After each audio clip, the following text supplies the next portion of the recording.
दूसरों की जान बचाने वाले और धरती का भगवान कहे जाने वाले चिकित्सक आज खुद ही सरकार से अपनी सुरक्षा की गुहार लगा रहे हैं। चिकित्सकों पर हो रहे हमलों, अस्पतालों में तोड़फोड़ आदि की घटनाओं को लेकर आईएमए ने शुक्रवार को देशव्यापी आंदोलन किया। इस दौरान आईएमए के पदाधिकारियों ने विरोध स्वरूप हवा में काले गुब्बारे छोड़े। साथ ही अस्पतालों को सुरक्षित जोन घोषित किए जाने की मांग को लेकर जिलाधिकारी नीतीश कुमार को पीएम नरेंद्र मोदी के नाम का संबोधित एक ज्ञापन भी सौंपा। आईएमए के अध्यक्ष डॉक्टर मनोज अग्रवाल ने बताया कि कोरोना काल में हमने अपने काफी साथियों को खोया है।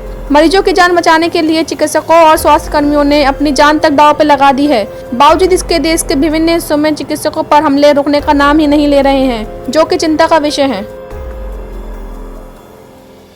आज दिनांक 18 जून को हमारा इंडियन मेडिकल एसोसिएशन का एक राष्ट्रीय विरोध दिवस के रूप में हम लोग को मनाने की मजबूरी पड़ रही है।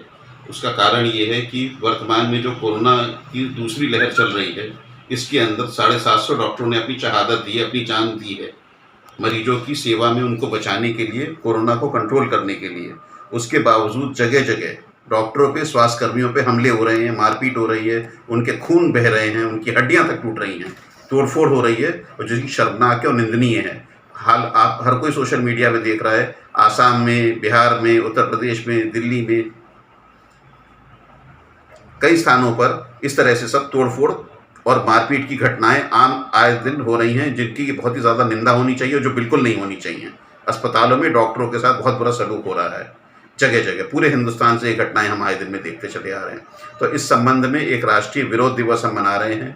पूरे हिंदुस्तान में इंडियन मेडिकल एसोसिएशन की हर ब्रांच आज इसमें विरोध प्रदर्शन कर रही है। हम लोग अपना विरोध प्रदर्शन करते हुए मरीजों को कोई समस्या ना हो, इसलिए हम कोई हड़ताल नहीं कर रहे हैं, हम मरीज देखना बंद नहीं कर रहे हैं। मरीजों को देखते हुए हम अपना विरोध प्रकट कर रहे हैं, जिसके अंदर हम बिल्ला लगा रहे हैं, जैसे मैंने लगा रखा है, और काले कपड़े पहन रहे हैं, काली पट्टी बांध रहे हैं, काला मास्क लगा रहे हैं, काली शर्ट पहन रहे हैं और बैनर लगा रहे हैं। और अपने अपने जो हमारे इंडियन मेडिकल एसोसिएशन भवन है, इसमें हम लोगों ने प्रदर्शन करा है। अपने अपने जिलाधिकारी के माध्यम से प्रधानमंत्री को एक पेटिशन भेजी है हमने, माननीय प्रधानमंत्री महोदय को, कि इस तरीके की घटनाएं नहीं होनी चाहिए। हमारी मांग ये है कि इस प्रकार की घटनाएं ना हो, ये सुनिश्चित करे सरकार, और उसके लिए प्रभावी कानून बनाए, अस्पतालों को सुरक्षित क्षेत्र बनाए, और उसके लिए फास्ट ट्रैक कोर्ट बनाए कि यदि कोई ऐसी पुनरावृत्ति होती है, कोई घटना करता है मारपीट के डॉक्टरों के साथ में, तो उसे फास्ट ट्रैक कोर्ट के जरिए जल्द से जल्द सजा दी जाए, कड़ी से कड़ी सजा सुनाई जाए, जिससे कि इसकी पुनरावृत्ति बिल्कुल ना हो। समय समय पर चिकित्सकों पर हमले वगैरह घटनाएं अस्पतालों में चाहे तोड़फोड़ के मामले रहे हों, ये होते रहते हैं, और कानून भी इन पर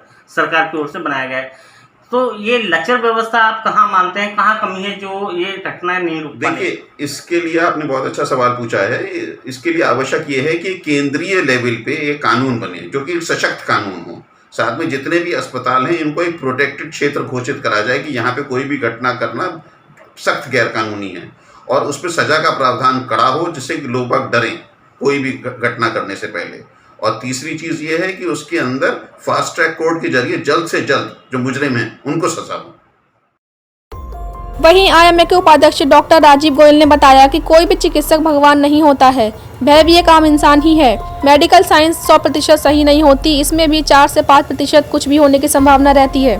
उन्होंने कहा कि प्रत्येक चिकित्सक चाहता है कि उसके पास आया मरीज स्वस्थ होकर घर लौटे, इसके लिए वह अपनी जी जान भी लगा देता है। तीमारदारों को भी यह बात समझनी होगी। देखिए, ऐसा है, हम लोगों का जो ये विरोध है, ये जो अस्पतालों में आए दिन सुनते हैं तोड़फोड़ हो रही है, मारपीट हो रही है, इसके ऊपर है। कोई भी डॉक्टर जब कोई मरीज आता है उसके पास, तो उसकी इच्छा, उसकी पूरी शक्ति इसी चीज़ में लगी होती है कि इस मरीज को ठीक करना है। लेकिन हम लोग भी इंसान हैं, हम लोग कोई भगवान नहीं है, और इस प्रोसेस में 3 चीज़ें इन्वॉल्व होती हैं। पहली चीज़ है हमारी सोच कि हमने उस बीमारी को कितना पकड़ा। दूसरी चीज़ है हमारा ट्रीटमेंट, जो हमने ट्रीटमेंट दिया वो मरीज को सही लगे।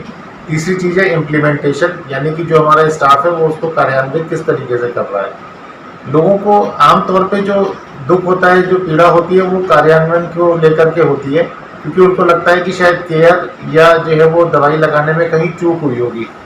जबकि 90% मामले ऐसे होते हैं जिनमें कि दवाइयाँ सब वही लगी होती हैं, और स्टाफ भी जो है वो कोशिश करता है कि वो लगाए, लेकिन शायद किसी समय में कभी हो सकता है कोई स्टाफ एम्पैथेटिक ना हो, और उसकी वजह से जो है वो ये उनको फीलिंग आ जाए।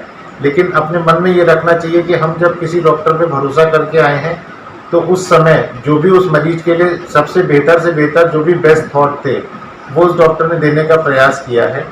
उसकी 10 साल की 20 साल की प्रैक्टिस में उस तरीके के मरीज और भी देखे होते हैं, लेकिन ये एक साइंस है। साइंस कभी 100% नहीं होती है। 90% 95% वो सही बैठती है, लेकिन अगर 4% 2% अगर वो फिट नहीं बैठती है तो उसको हमें एक्सेप्ट करना चाहिए, क्योंकि अल्टीमेटली तो ये डेस्टिनी है। हम आज कहें कि हम लोग बिल्कुल स्वस्थ हैं, कोई जना बाहर निकले घर पे और एक्सीडेंट हो जाए, तो उसके लिए कोई कुछ कर नहीं सकता, कोई कुछ कह नहीं सकता। इसी तरीके से जैसे हम लोग मान लीजिए गाड़ी लेके निकलते हैं, आमतौर पे जो है वो एक्सीडेंट नहीं होते हैं, लेकिन कभी भी हो सकता है, चाहे गाड़ी धीमी चल रही हो तब भी हो सकता है। तो इसलिए हमारा लोगों से अनुरोध ये है कि जब आप किसी भी डॉक्टर के पास जाएं तो एक भरोसा लेकर के गए हैं, भरोसा रखें वो आपके साथ जो है वो कुछ गलत नहीं होने देगा, अपनी पूरी जी जान लगा देगा, अपनी पूरी नॉलेज लगा देगा कि आपके मरीज का भला हो। और यदि किसी वजह से कोई जो है वो त्रुटि होती है तो वो एक मानवीय एरर है, जो कि किसी से भी हो सकता है। घर पे सिंपल खाना बनाते हुए कभी हो जाता है कि सब्जी जल जाती है, या घर पे जो है वो नमक ज़्यादा पड़ गया। तो इस तरीके की मानवीय त्रुटियां तो जो है वो कभी भी किसी से हो सकती हैं, लेकिन अल्टीमेटली ये सब जो है वो अपनी तरफ से चाह के जान के डॉक्टर, पैरामेडिकल स्टाफ सब यही चाहते हैं कि हमारा मरीज स्वस्थ होकर जाए, हंसता मुस्कुराता जाए, और उससे जो है वो डॉक्टर को भी एनर्जी मिलती है आगे और अच्छा बेहतर करने की। हालांकि सरकार की ओर से अस्पताल में तोड़फोड़, चिकित्सकों से अभद्रता आदि की शिकायत होने पर सख्त कानून बनाया गया है। बावजूद इसके ऐसी घटनाएं रुकने का नाम नहीं ले रही हैं। अब इसे जिला प्रशासन या पुलिस प्रशासन की लचर व्यवस्था कहें या फिर चिकित्सकों और मरीजों के बीच में खत्म होता विश्वास कहें। खैर जो भी हो, फिलहाल इस देशव्यापी आंदोलन में चिकित्सकों ने ओपीडी सेवाएं बाधित नहीं की। ऐसे में जाहिर है कि मरीजों को इस आंदोलन से किसी भी तरह की कोई दिक्कत नहीं होगी। क्या हो जब दूसरों की जान बचाने वाले चिकित्सक ही अपनी जान की गुहार लगाने लगे। जी हाँ, हम बात कर रहे हैं चिकित्सकों की, जिन्होंने कोरोना वैश्विक महामारी में जान हथेली पर रखकर जहां मरीजों की जान बचाई, अब वही चिकित्सक अपनी सुरक्षा की दुहाई और अपनी गुहार सरकार से लगा रहे हैं। आज आईएमए की ओर से पूरे देशव्यापी हड़ताल, एक सांकेतिक प्रदर्शन किया गया है, जिसमें चिकित्सकों की मांग है अस्पतालों में होने वाली तोड़फोड़ और उन पर हो रहे हमलों पर रोक लगाई जाए। हालांकि अगर बात करें कानून की, तो सरकार की ओर से इस पर कानून बनाया जा चुका है और कई मामले इसमें दर्ज भी हुए हैं, लेकिन अस्पतालों में चाहे तोड़फोड़ के मामले की बात हो, चाहे चिकित्सकों के साथ अभद्रता की बात हो, ऐसे मामलों पर अभी तक अंकुश लगाने में सरकार और पुलिस प्रशासन दोनों ही नाकाम रहे हैं। आज जो चिकित्सकों ने ये सांकेतिक हड़ताल की है, उनका ये कहना है कि ओपीडी की सेवाएं उन्होंने बंद नहीं की है, लेकिन सरकार तक अपनी आवाज़ पहुंचाने के लिए उन्होंने ये सांकेतिक प्रदर्शन किया है और उन्होंने अस्पतालों को सुरक्षित जोन घोषित किए जाने की गुहार सरकार से लगाई है। आईएमए बरेली से मैं सिद्धार्थ भारद्वाज, अमृत विचार।